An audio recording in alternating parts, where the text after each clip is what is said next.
welcome.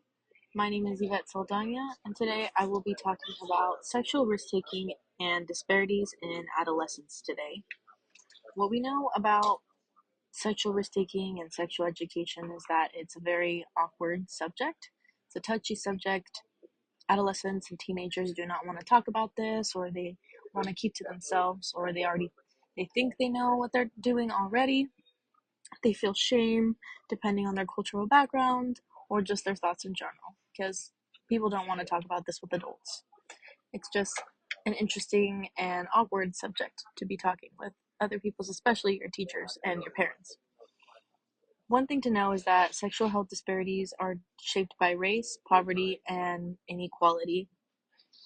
In Hispanic youth, the Hispanic youth and low-income communities face higher rates of HIV, STIs, and teenage pregnancies. And why is this? Could it be? Well, risky sexual behavior in adolescence is usually related to the outcomes such as health and education, depending on their access to these kinds of healthcare and education. One life-changing statistic here is that nearly half of all Hispanic high school students who completed this youth risk behavioral surveillance survey reported having had sexual intercourse, while approximately 55% reported using condoms, and only 15% of Hispanic females reported using birth control pills. So it's obvious that many students and adolescents are having sexual intercourse, but we can see that only half of them are using condoms, and only 15% of them are on some kind of birth control that is helping them with this risk of pregnancies. Another statistic here is that although individuals aged 15 to 24 years account for approximately 25% of the sexually active population in the United States, they are the ones that comprise almost half of all new STIs each year.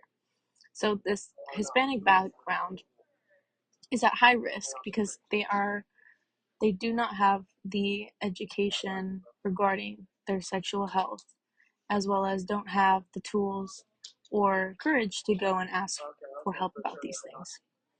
Now, when it comes to HIV and pregnancies, it's a big deal.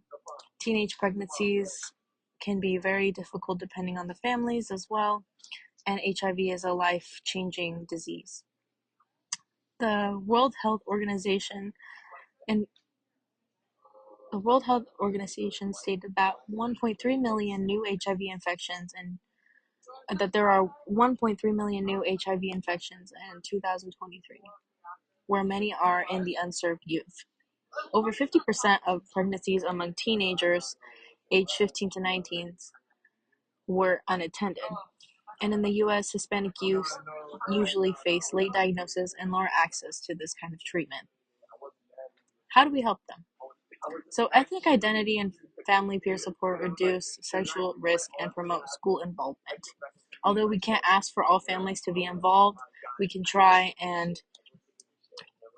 to do better and connect with families as well as that student to help them feel seen.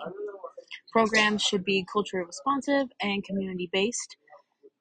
Depending on the community, that is how the program should be adapting to be able to help and support these kinds of students, especially Hispanic students. Investing in bilingual and stigma-free youth sexual health services would help students feel seen as well through their ethnic identity, and would probably promote more school involvement as feeling seen. There's another option here where we can expand on school-based clinics and also culturally relevant sex education, where students can understand better and reduce the awkwardness between the teacher-student conversations about this topic. It's very important that students have access to this kind of healthcare, especially students that don't feel seen due to their ethnic identity. All students should have equality regarding the subject.